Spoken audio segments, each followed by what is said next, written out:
Hello friends, welcome to my YouTube channel. देखिए, इस video के माध्यम से मैं आपको रज्जू भैया यूनिवर्सिटी के बीएड सेकेंड सेमेस्टर के एग्जामिनेशन 2024 के सभी पेपरों के बारे में बताऊंगा कि कैसे कैसे क्वेश्चन पूछे गए थे और कौन कौन से इंपॉर्टेंट क्वेश्चन हैं जो बार बार रिपीट होते हैं। इससे पुराने प्रीवियस ईयर क्वेश्चन पेपर चाहिए तो आप चैनल के प्ले लिस्ट में जाएं, आपको पुराने से पुराने प्रीवियस ईयर क्वेश्चन पेपर सभी मिल जाएंगे। तो आइए देखते हैं सेकेंड सेमेस्टर के सबसे पहले फर्स्ट पेपर। तो देखिए, ये सेकेंड सेमेस्टर का फर्स्ट पेपर है contemporary India and education. Note आप पढ़ लीजिए। यह प्रश्न पत्र 3 खंडों आ बा सा में विभाजित है। प्रत्येक खंड में दिए गए निर्देशों का पालन कीजिए। खंड आ बा सा क्रमशः 9, 36 एवं 30 अंकों के हैं। तो आइए देखते हैं सेक्शन ए। सेक्शन ए में फर्स्ट का ए पार्ट देखिए, सामाजिक न्याय का अर्थ लिखिए। बी नंबर देखिए, पबजा संस्कार क्या है। सी नंबर देखिए, गोखले बिल की प्रमुख विशेषताएं लिखिए। डी नंबर देखिए, मानवाधिकारों का क्या महत्व है। ये 4 हैं। उसके बाद देखिए, बालिकाओं की शिक्षा हेतु RMSA फॉर गर्ल्स की अनुशंसाएं लिखिए। तो ये 5 है, 5 में से आपको कोई 3 करने हैं। नेक्स्ट सेक्शन बी देखिए। सेक्शन बी में से आपको क्या करना है, इस खंड में केवल एक प्रश्न है जिसके 7 उप प्रश्न है। प्रत्येक उप प्रश्न 9 अंकों का है। इस खंड से किन्हीं 4 उप प्रश्नों के उत्तर दीजिए। तो देखिए, 2 का ए पार्ट देखिए, हाशिए पर पड़े समूह कौन है, केंद्र सरकार ने उनकी शिक्षा के लिए क्या कदम उठाए हैं। बी नंबर देखिए, उड का घोषणा पत्र 1854 की अनुशंसाएं लिखिए। सी नंबर देखिए, शिक्षा का निस्यंदन सिद्धांत क्या है। ये दोनों क्वेश्चन बहुत इंपॉर्टेंट हैं, बार बार रिपीट होते हैं। डी नंबर देखिए, सार्वभौमिक शिक्षा के संदर्भ में एक शिक्षक की भूमिका क्या है। ई नंबर देखिए, माध्यमिक शिक्षा आयोग 1952 से 53 पर एक विस्तृत लेख लिखिए। एफ नंबर देखिए, शिक्षा के लिए विभिन्न संवैधानिक प्रावधानों की चर्चा कीजिए। जी नंबर देखिए, right the objectives of Kothari commission. Kothari commission 1964-66 के उद्देश्यों को लिखिए। अब इनमें से आपको कोई 4 करने हैं। अब सेक्शन सी देखते हैं। सेक्शन सी का इसमें क्या 4 उप प्रश्न है, 4 में से कोई 2 करने हैं। प्रत्येक 15 अंक का है। थ्री का ए पार्ट देखिए, हमारे लोकतंत्र को सफल बनाने में आप वर्तमान शिक्षा प्रणाली में क्या बदलाव लाना चाहेंगे। बी नंबर देखते हैं। बी नंबर है, वर्तमान परिदृश्य में माध्यमिक शिक्षा के व्यावसायीकरण की क्यों आवश्यकता है, विवेचना कीजिए। सी नंबर देखिए, उद्देश्यों एवं संस्तुतियों के संदर्भ में सेडलर कमीशन 1917 की आलोचनात्मक समीक्षा कीजिए।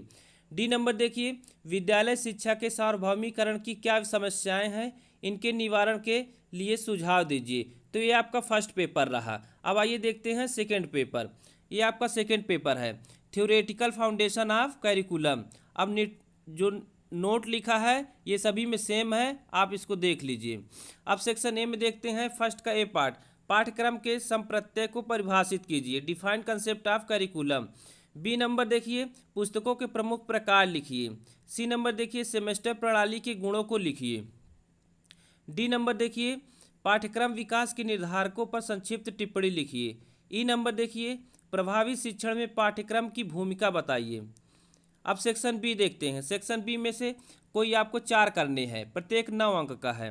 अब देखिए, 2 का ए पार्ट, आकलन एवं मूल्यांकन के मध्य अंतर स्पष्ट कीजिए। Differentiate between assessment and evaluation. ये मोस्ट इंपॉर्टेंट क्वेश्चन, ये रिपीट होते हैं बार बार। बी नंबर देखिए, पाठ्यक्रम विकास में शिक्षक की भूमिका की संक्षिप्त में व्याख्या कीजिए। सी नंबर देखिए, एक्सप्लेन टाइप्स ऑफ करिकुलम। पाठ्यक्रम के प्रकारों की व्याख्या कीजिए। डी नंबर देखिए, सतत एवं व्यापक मूल्यांकन के आधारों का वर्णन कीजिए। ये भी क्वेश्चन इंपॉर्टेंट है, ये भी रिपीट होते हैं बार बार। ई नंबर देखिए, संरचनात्मक एवं योगात्मक मूल्यांकन पर संक्षिप्त टिप्पणी लिखिए। ये रिपीट होता है बार बार। एफ नंबर देखिए, गिज्जू भाई के शैक्षिक उपचारों का विस्तृत वर्णन कीजिए। जी नंबर देखिए, पाठ्यक्रम के विभिन्न प्रतिमानों का वर्णन कीजिए। तो इनमें से आपको कोई 4 करने हैं। अब सेक्शन सी देखते हैं। सेक्शन सी में कोई 2 प्रश्न आपको करने, प्रत्येक 15 अंक का है। 3 का ए पार्ट देखिए, गांधी के शैक्षिक विचारों पर एक निबंध लिखिए। Write an essay on educational ideas of Gandhi. B number देखिए, पाठ्यक्रम निर्माण के सिद्धांतों का विस्तृत वर्णन कीजिए। सी नंबर देखिए, सी नंबर में 2 पार्ट है, निम्नलिखित पर संक्षिप्त टिप्पणी लिखिए। पहला है वनस्थली विद्यापीठ, दूसरा है शांति निकेतन। इन पे आपको टिप्पणियाँ लिखना है। डी नंबर देखिए, पाठ्यक्रम के आधारों को वर्गीकृत कीजिए, किसी एक आधार का विस्तृत वर्णन कीजिए। तो ये आपका सेकंड पेपर रहा। अब आइए देखते हैं थर्ड पेपर। थर्ड पेपर है आपका चाइल्ड एंड एडोलेसेंस डेवलपमेंट। अब नोट जो है आपका सभी में सेम है, नोट देख लीजिए। अब सेक्शन ए में देखते हैं कैसे क्वेश्चन पूछे गए हैं। फर्स्ट है आपका भाषा विकास के क्रम को संक्षिप्त में लिखिए। बी नंबर देखिए, वृद्धि और विकास में अंतर स्पष्ट कीजिए। Clarify the difference between growth and development. ये क्वेश्चन रिपीट होता है बार बार, चाहे शार्ट में रहे या लॉन्ग में रहे या वेरी शार्ट में रहे, रहेगा जरूर ये। सी नंबर देखिए, एक उपयुक्त परिभाषा देते हुए संवेगात्मक बुद्धि के अर्थ को स्पष्ट कीजिए।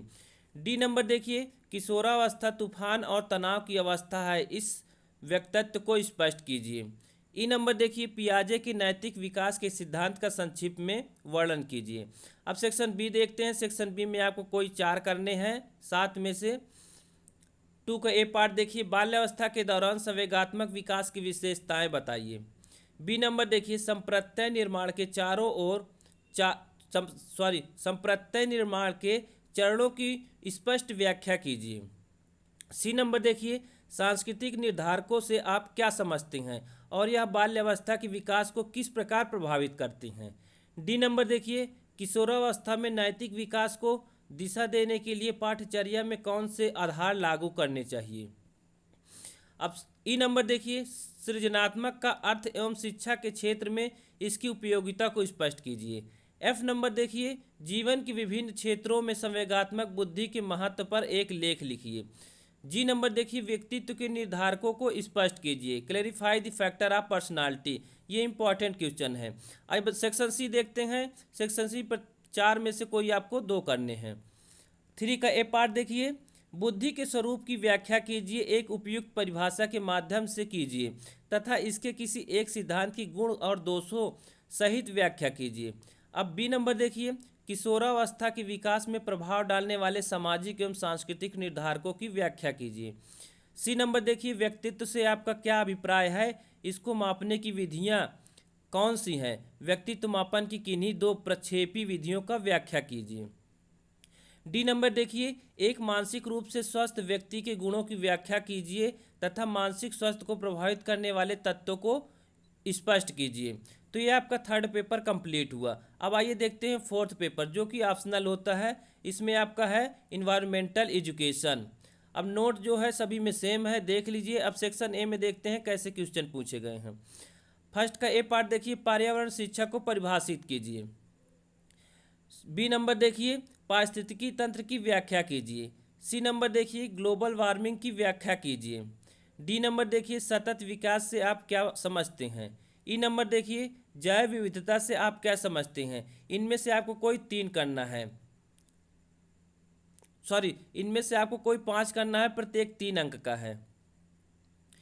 अब सेक्शन बी देखते हैं। सेक्शन बी में आपको 4 करने हैं 7 में से। 2 का ए पार्ट देखिए, पर्यावरण जागरूकता में मीडिया की भूमिका का उल्लेख कीजिए। बी नंबर देखिए, प्रदूषण को परिभाषित कीजिए, जल प्रदूषण के क्या कारण हैं।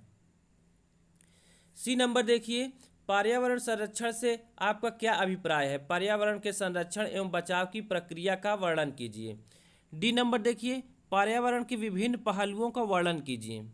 ई नंबर देखिए, पर्यावरणीय शिक्षा में मीडिया एवं तकनीकी की उपयोगिता का वर्णन कीजिए। एफ नंबर देखिए, निर्वनीकरण से आप क्या समझते हैं, इसके कारण एवं प्रभावों का वर्णन कीजिए।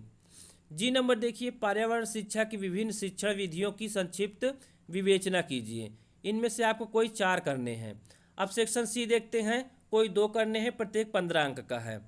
3 का ए पार्ट देखिए, विद्यालयी पाठ्यक्रम में पर्यावरणीय शिक्षा को सम्मिलित करने के बहु अनुशासनात्मक उपगम का वर्णन कीजिए। बी नंबर देखिए, what do you understand by natural climates, describe the measure to protect ourselves from these. यानी प्राकृतिक आपदाओं से आप क्या समझते हैं, इससे अपने आप को बचाने के उपायों का वर्णन कीजिए। सी नंबर देखिए, पर्यावरण से आप क्या समझते हैं, बाह्य पर्यावरण का विस्तृत वर्णन कीजिए। डी नंबर देखिए, पर्यावरण कौशलों, अभिवृत्ति एवं मूल्यों के विकास के संदर्भ में विभिन्न मूल्यांकन तकनीकों का वर्णन कीजिए। अब देखिए जो सी नंबर पार्ट है ये बहुत इंपॉर्टेंट क्वेश्चन है, ये बार बार रिपीट होता है। तो ये आपका फोर्थ पेपर जो ऑप्शनल रहा ये कंप्लीट हो गया। तो मैंने चारों पेपरों के बारे में बता दिया है। आप चारों पेपर एक बार एग्जाम देने से पहले ज़रूर देख कर जाएँ, और इससे प्रीवियस ईयर्स और क्वेश्चन आप चैनल के प्ले लिस्ट में जाएँ, इससे पुराने भी पेपर जो हैं वो सभी आपको मिल जाएंगे। आप एग्ज़ाम से पहले एक बार सभी प्रीवियस ईयर्स क्वेश्चन पेपर ज़रूर देखें।